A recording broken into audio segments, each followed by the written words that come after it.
Let's speak again to the Mayor of Alice Springs. Matt Paterson joins us now live. Matt, thanks for joining us. This is not new to you, all of these problems. Has Gavin Morris, the principal there, shown the world a realistic picture of what Alice Springs and the youths there and the schools are trying to deal with?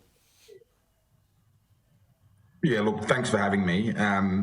Look, this is our reality, and unfortunately, what we see, we become so desensitised by it. It becomes normality in Alice Springs. We see the car thefts, we see the kids on the street, we see it all here. And I've said it 1,000 times that the longer we leave it, the longer that we're failing these kids, and that's the reality. We need to have these uncomfortable conversations.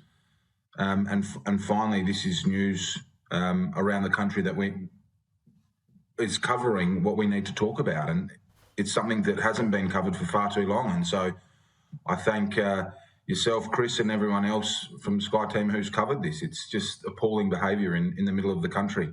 Yeah, I just find it despicable that, now, of course, there's politicians. Politicians get involved in politics. That's their job. But when they're drawing attention to a problem that is real and we're actually seeing and hearing from locals and with our own eyes how real the problem is, and then the other side of politics tries to shut them down for politicising an issue, it's very sickening because, as you well know, there are young lives at stake here. What's the follow-up been with the Northern Territory authorities, with the police forces there and social welfare authorities after the PM's quick visit there some weeks ago? Has there been any long-standing improvement on the situation on the ground, especially at night? Well, no, not as of yet. There hasn't been any drastic change. And I'll say it again to you, Chris, we don't have enough police. I don't care how many we've got, they're not enough. People don't feel safe here.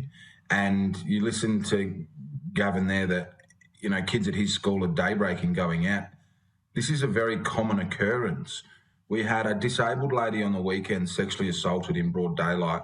We had 2 bottle shops ram raided with vehicles that were owned by the same person. I mean, what else has to happen before people start to think that what's going on here is serious? Now, I don't really care for politics. I don't care what colour you wear.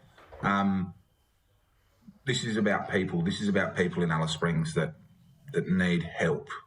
Now, it seems obvious that the Territory needs help from the ACT, the Federal Police. They need more numbers on the ground. That seems obvious, and Anthony Albanese should be offering that. It's very much a Band-Aid first step, but you've got to restore law and order.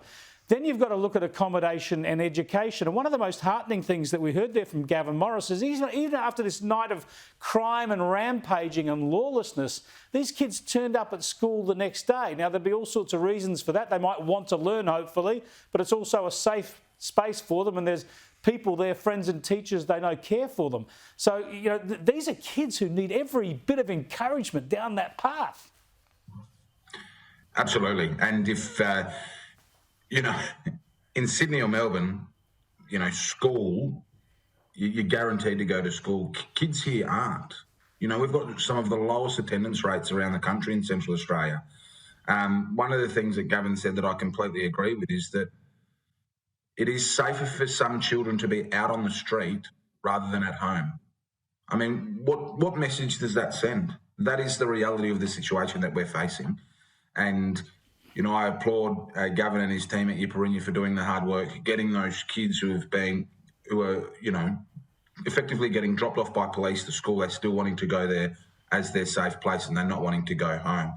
There's a real message in that for Australia. I know this is a fraught area with separating families and all that, but at the very least, apart from policing, doesn't there need to be a safe space for kids to spend the night if they do want to spend the night? I know Jacinta Nampijinpa-Price has talked about a state-funded boarding school and the like. I mean, is something along those lines an answer? Yes, absolutely it is. This community's been saying that for a long time. Yeah.